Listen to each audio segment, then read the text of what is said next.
Good evening, good morning, bonsoir, buenas noches, buenas noches to investors in North and South America. Ohio gozaimasu, annyeonghaseyo, sawadee chao, good morning to investors in Asia. Buenas noches, good night to investors in Europe and Africa. I'm Daniel speaking from Hong Kong. It's 6th November here and 5th November in Wall Street. This week, I have three main points to talk about. Number one, when will rate hike cycle end? Number two, minimum falling level reached. Number three, employment situation, and stock recommendations will be the top 10 market value companies. Subscribe, like, and share. Remember to click the bell, please. Watch our playlist again so as to grasp the continuous trend of the market and refresh your mind. When will the rate hike cycle end? This probably is the hottest topic of the market currently. In the past videos, I have introduced the double chart and Chicago target rate, which are two most popular tools of forecasting the cycle of interest rate. However, the speech of Jerome Powell last Wednesday was considered dovish, which implies the rate hike cycle is ending now. The double chart is released 4 times a year, which is March, June, September, and December. So this month there will be no double chart for reference. The CME target rate listed a lot of probabilities not everyone can easily grasp hold of unless you refer to my YouTube video 36 at 2023-0619 and study thoroughly. However, Bloomberg made a survey immediately after the press conference on Wednesday. 49% of the respondents said the next Fed move will be a rate cut, which means the rate hike cycle is already finished. 32% said rate hike cycle will extend to 2024, which means even December would not have rate hike. There still will be at least one more rate hike next year. So 90% of the people said there will be rate hike this year, that is in December. Apparently, the first group domain names. But if we add the second group and third group together, which denotes 30% plus 19% equals to 47%, that is, they expect there will be one more rate hike no matter this year or next year.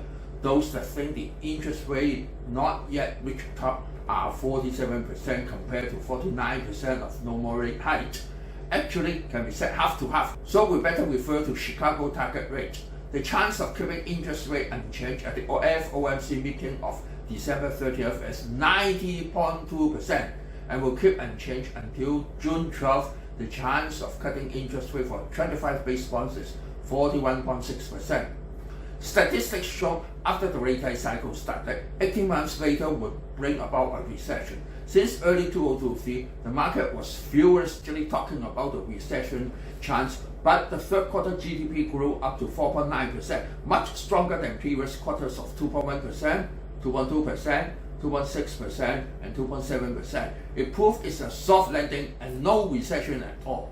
However, after the end of rate hike cycle, there will be a transition period of keeping unchanged before the rate cut cycle comes. Does it mean the starting of a rate cut cycle will bring about a bull market? Take the example of 2018. The rate hike cycle ended in December 2018, and rate cut started in July 2019. But before the end of rate hike cycle comes, there were big turmoil to speculate when will the rate hike cycle end and how long is the transition period of keeping interest rate unchanged, and at last is when will rate cut starts.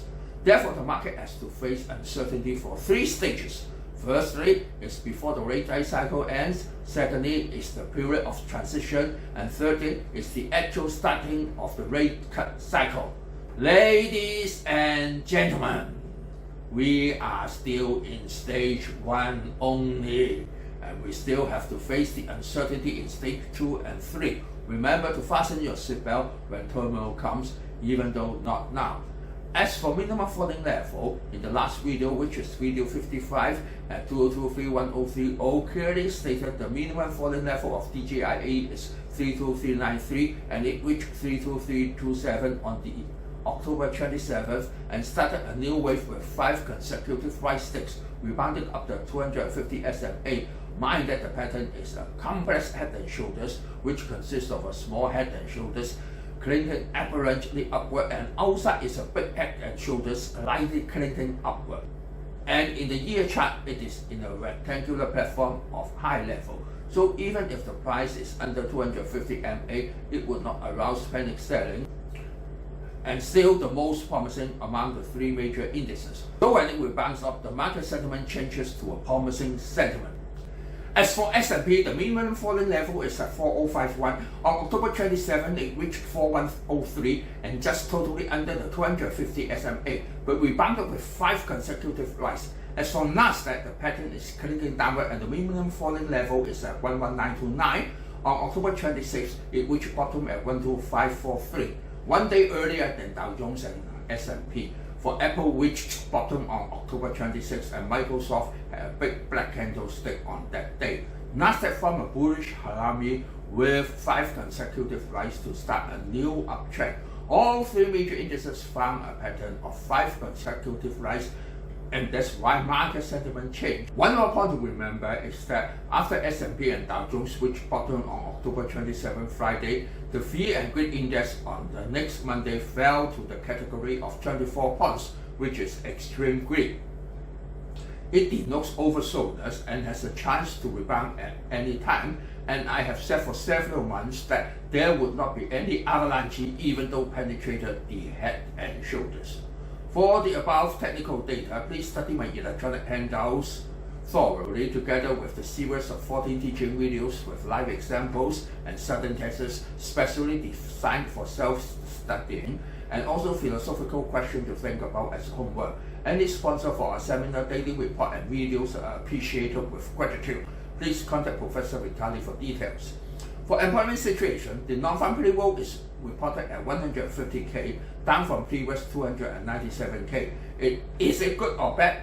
This chart is the non-farm payroll since March 2022, the rate hike cycle started. When it is over 250K, that means the economy is making strong progress and may have a burden on inflation. But after the recovery, still should keep above the level of 150K in order to give citizens an easy life. That means from February 2023, it is in a range of growth but would not need to worry of inflation. As for unemployment rate, please watch this chart. It has gone up from 3.8% to 3.9%. This year, I always talk about the Apollo project of the landing of the moon. It is the greatest project the US ever had in July 1969. On the first landing, the unemployment rate was at 3.5%. In this rate hike cycle, we reached this target of 3.5% for 5 times, and even 2 times at 3.4%, which is even better. The Artemis Project this time is even larger than the Apollo project, for it uses the moon as a base of landing of Mars. So there's no fear of recession, and even the rise in unemployment is beneficial to control of inflation. The average unemployment rate of US from 1948 to 2023 is 5.71%. So we can use this as a watershed to judge how high or how low the current position is in. For stock recommendation, let's have a review of the top 10 market value we talked about last week. Visa, the nice financial report of the previous week made it form a double bottom above the 250 MA and had a strong rebound. Now has broken the top line up. A standard buying signal. Meta is in a high level platform, much stronger than the 3 major indices, and now is above all 5 major average lines, trying to have another breakthrough upward. Also a buying signal. Tesla is a bonus that never dies. It used to go up and down rigorously because of keen competition. Both profit margin and market share are diminishing. E-car rose from every part of the world. The 3-year chart is still in a falling trend and now just rebound above the 250 SMA. Everything depends on the Cybertruck by the end of this month. Berkshire Hathaway, it's quite simple that the resistance of May becomes the support of falling. The 5 consecutive rise denote a strong rising trend, but that's just above the 5 average rise, and anti-rising hammer is shown.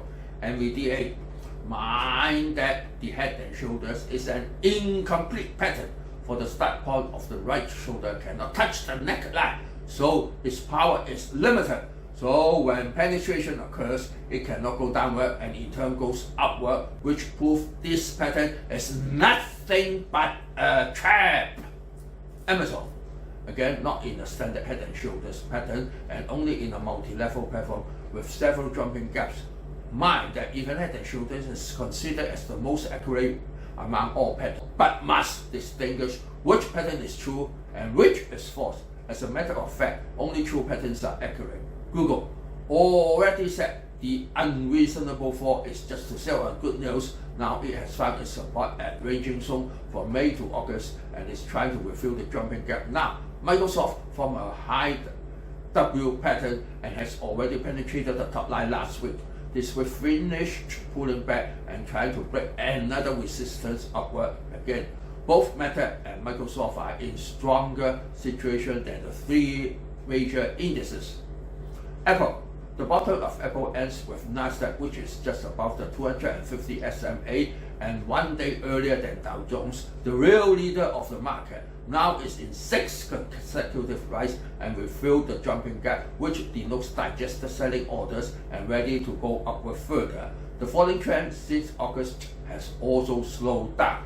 One thing that would arouse inflation worry is that there are 2 more wars in progress. For the Russian-Ukraine conflict, today is 620th day of fighting, and Israel-Hamas war is the 31st day.